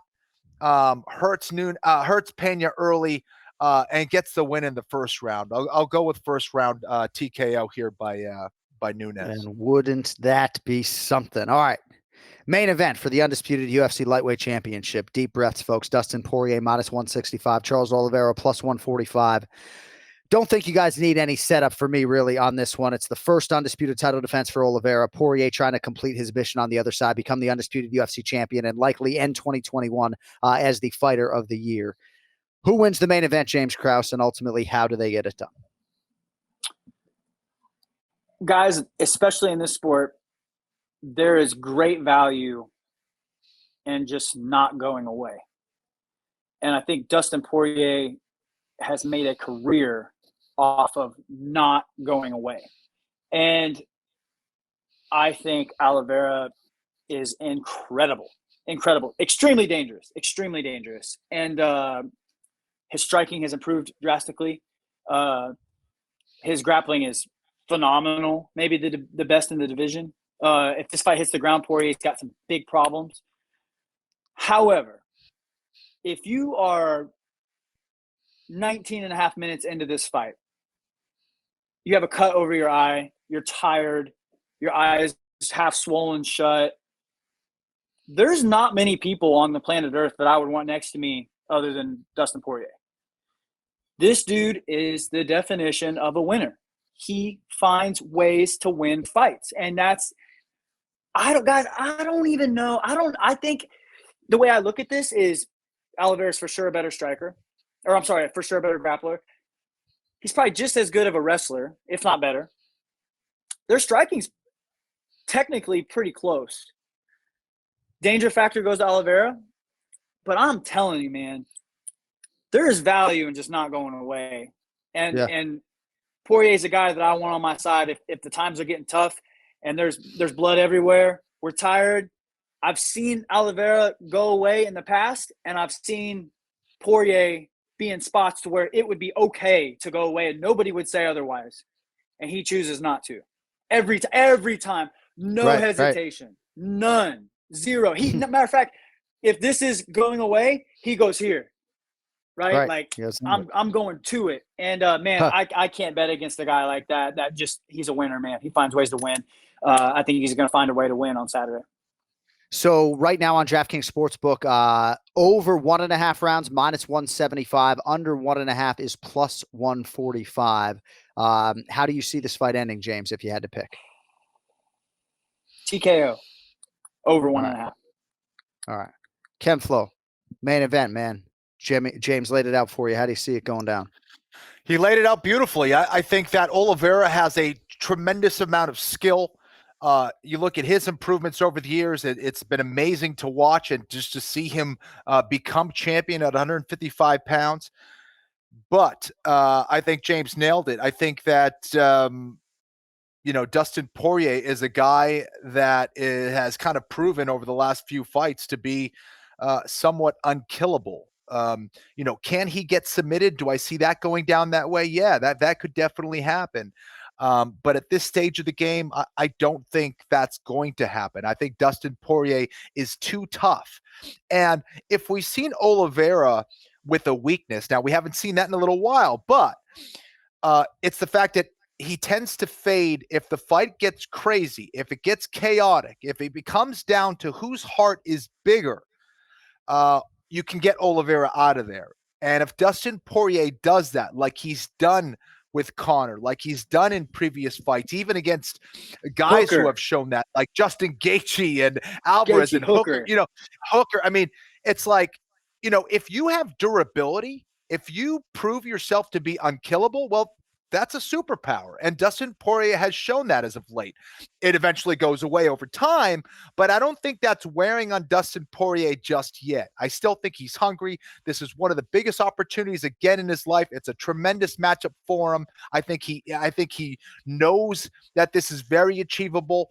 And I think he's trained his ass off despite, a busier schedule, having those 5-round fights, as we mentioned last week. I still think he has enough to go out there and get it done against Oliveira. I think he gets it done in round 3, TKO. Round 3 TKO for Dustin Poirier is Ken Flo's main event selection. If you want more from James Krause, and why would you fucking not? It's at the James Krause on social media. I look forward to shaking your hand, brother, at the weigh-in on Friday, as you'll be there with Derek Minner, and I wish you all the best in that fight. Appreciate your contributions as always, my man. Thank you, guys. Appreciate y'all.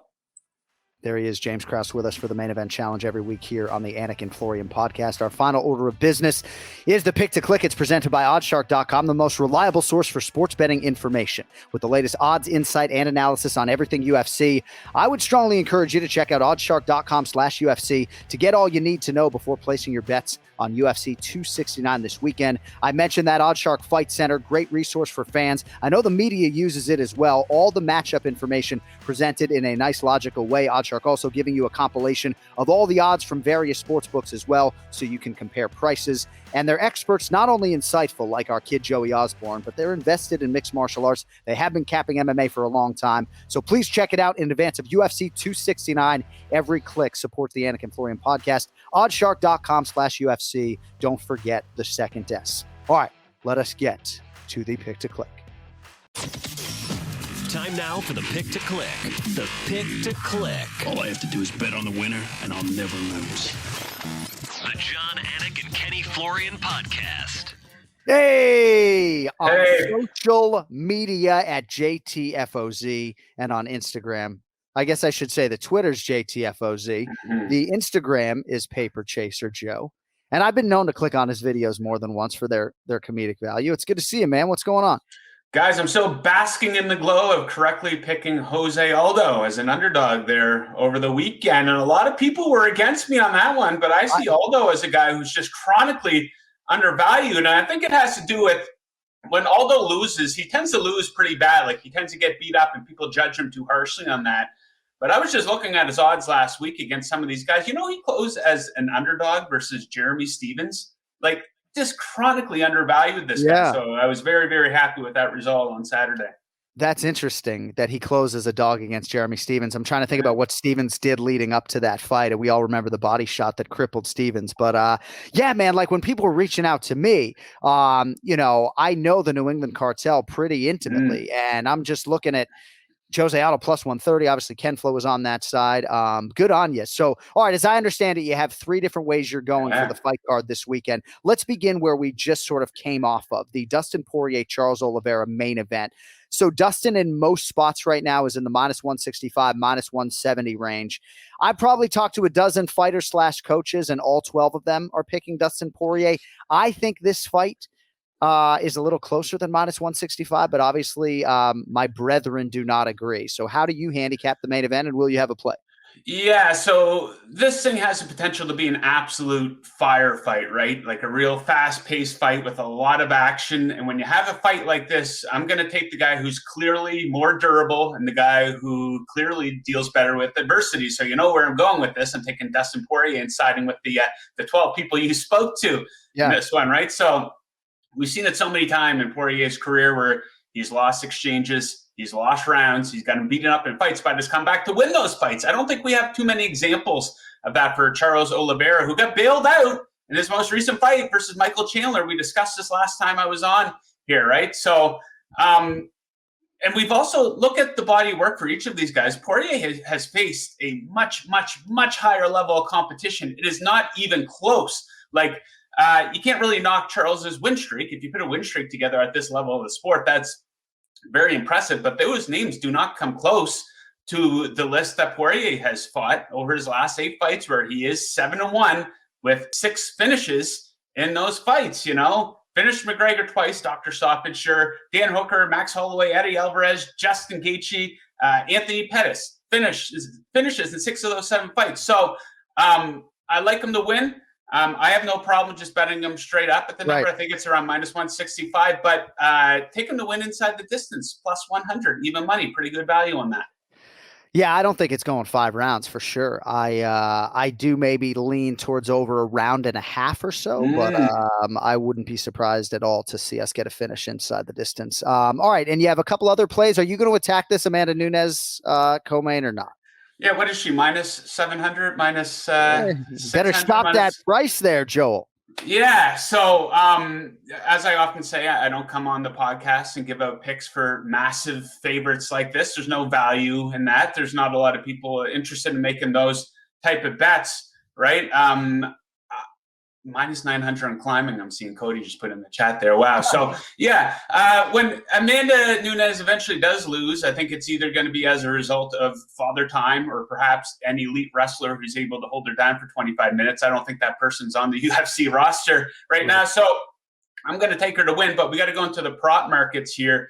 And you take a look at Amanda's fight log here, and she's a bit all or nothing in terms of the length of her fights. And what I mean by that is she's either going to finish you early in the first round, or the fight's going to go to a decision or go into the 5th round. You take a look at her 7 fights since 2017. She finished 3 of them in the first round, and the other 4 either went to decision or were finished in the 5th round. So where I'm going with this is the over under 1.5 rounds. I like the over at minus 125. I do think Juliana Pena has the ability to stretch this out at least until the round and a half mark here. So, you know, what's her strategy coming into this fight? I think she would be very, very silly to stand there and try to strike with Amanda, at least early on in the fight when she's at her most freshness. So I think she's going to be aggressive with her takedowns. I think she's going to try to make it dirty, go for some tie-ups, push up against the cage, and I think that's going to be able to chew the clock. Now, Juliana has been finished before, never early, before the round and a half mark, though. So I think it's a pretty good number, too, minus 125 to go over a round and a half. All right, very interesting handicap on that. And I have one NFL thing for you, but before I get to it, any other bet of note for you at UFC 269? Yeah, I like Augusto Sakai here, guys, at minus 110. I think it's a pretty fair number on him. I think he's being judged too harshly. You know, he's coming off of he got finished in his last 2 fights against guys who are near the top of the food chain, and Alistair Overeem and Jairzinho Rozenstruik. Now, we hung around in that Overeem fight. You know, he had some decent moments in that one and actually outlanded him in the fight, but he did get finished later on in the fight. Then against Rozenstruik, he didn't look good at all. He got his ass kicked. He got finished, right? But the UFC obviously saw enough in this guy to put him in those spots, to put him in those 2 main event spots, try to give him a little bit of a push. It didn't work out. But now, as a result of that, he's dropping down maybe a level or 2 to take on a guy who came very, very close to losing to Greg Hardy here, guys. So just overall, I think Tuivasa is the better mixed martial artist. I do think he has more paths to victory. So I will take Sakai here to take this one. All right. And last thing, in terms of the NFL, I know you like the Cleveland Browns at the beginning of the year. There have been a lot of circumstances that have resulted in them not having the year that maybe you forecasted. But right now, as we start December, so to speak, if you had to pick one NFL team to win the Super Bowl, independent of price, I'm not looking for value on the board. Like, I see the NFC as maybe having more possible entries who could win it all. But who do you think is the best team in the NFL right now? And if I gave you $1,000 American dollars or Canadian dollars or whatever dollars to bet, who do you think is the best team in the NFL? Who do you think hoists Lombardi? I want some Bitcoin, right, Kenny? Ha! Absolutely. So, Absolutely. I would probably have to say the Green Bay Packers, you know, if you're just putting me on the spot like this. And the reason is they're different this season because their defense is really good. And that kind of came out of nowhere. No one expected them to be this good defensively.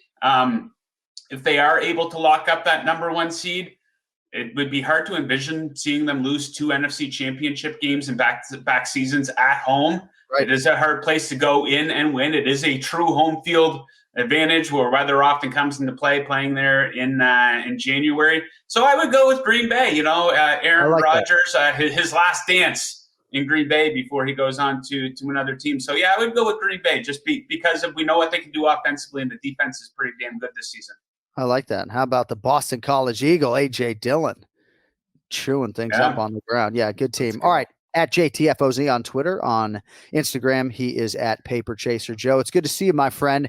Happy New Year, I guess. This is the final pay-per-view of the year. You know what? We'll get you on, though, later in the month, depending on your schedule. But it's good to see you, man. Hope you keep hitting them straight, and we will talk to you soon. Awesome, guys. Good luck to you. Good luck to all the listeners out there. Thanks, There Joe. he is. OddsShark.com's Joe Osborne. A lot of good content from him on the daily at OddsShark.com.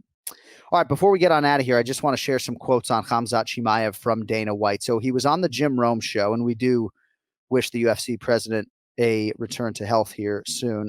But here is the quote that I just wanted to read to you on Khamzat, and then we'll get you out of here. So hopefully this week we will have an opponent for him. Nobody wants to fight this guy. Everybody wants to get out on social media and say this and say that, blah, blah, blah. But when it really comes down to it, nobody's trying to fight Khamzat Chimaev, okay? That line, nobody's trying to fight Khamzat Chimaev. So Neil Magny is trying to fight Khamzat Chimaev, and Gunnar Nelson is trying to fight Khamzat. Now, I don't know if either one of those guys is of the ilk that would get them that fight. Maybe Magny in the top 15 right now would get that fight. I really don't know. But certainly those guys seemingly have put themselves out there and want the fight under the terms of their current contract. It's one thing to want the fight like that. It's another thing to say, yeah, I'll fight him for a raise of $350,000, right? So I think independent of price, those guys would take the fight. Nate Diaz has said that Khamzat is a rookie, right? And so he wouldn't want to fight him. Now, Dana White's response to that was there are guys with more experience, he told TMZ, and some guys with some less experience. Khamzat Chimaev is one of those guys that's willing to fight anybody in multiple weight classes on short notice. He's doing wrestling matchups. If it's a fight, he's in and he wants to fight you. And that's the reality. People can spin Khamzat however they want to, and I don't blame them. And, you know, he went on to say Khamzat's one of the baddest dudes I've ever come across. He's literally willing to fight anyone, doesn't care the time frame or the weight class or any of that stuff. One of the baddest dudes I've ever come across, right? And so I just agree with a lot of Dana's sentiments. It has nothing to do with promotional hyperbole or the UFC cutting my paycheck or me trying to align with Dana or getting a direct order from them. He's one of the baddest dudes that we have ever seen. And it seems to me, at least right now, that the fights that make the most sense, Luke A. Burns, for one reason or another, aren't materializing. So seems like in a few days, we're going to have some answers. But I just want to get those quotes from Dana out there, because I think at the end of the day, there aren't a lot of guys who really are trying right now to fight Khamzat at 170 pounds. No, they're not. I mean, listen, you look at Khamzat's skills and what he's done so far. You know, I think a lot of people are very fearful of that fight and that matchup. And I think it becomes even more difficult because he only has had a few fights in the UFC. And, you know, guys are seeing way too much risk. I mean, they go out there and they fight a guy who's only fought a few times in the UFC and they get handled easily. They look bad. And I think they're fearful of that outcome. Right. Yeah. And again, it's like these guys are not like afraid of the fight. They're afraid of what the result might do to their career trajectory. Yes. You know, and I wouldn't blame them. And again, you know, maybe it will be that a higher profile guy will get a new contract in order to fight him. And, you know, maybe it'll be Chimaev and Magny at a main event. Who knows? But hopefully it's something that happens soon, because I know the masses are excited about the future. All right. Thank you all for indulging us over the last 90 minutes or so. If you want merchandise or anything more on the show, AnikFlorianPodcast.com. We have extended our holiday code FAM15 for 15% off of your entire order. Also, don't forget Flow2. Ken Flow's YouTube channel is up and running. One more sleep merchandise at millions.co. Don't forget UFC 269 is coming up this weekend. And for all of you who are in our intern sweepstakes, we will be in touch. But basically, you're going to be creating a 30-second video through a Google form or something. And we're going to repurpose that video and audio on the podcast. You get 30 seconds to tell us your name, your age, and why you believe you should be the 2022 intern for the Anik and Florian podcast. So details to come. If you have not already submitted your application, sorry, but we have closed the bracket at this point in time, and we will reach out to those individuals over the next week or so. Thank you all for listening, for watching. Tell your friends to subscribe to the YouTube channel as well. Our producer is Cody Merrill. Thanks to our guests, James Krause, Ray Longo, Joe Osborne. For the man, Ken Flo, I'm just Jon Anik. We'll talk to you next Monday. Thanks for watching. Listen, yo, later.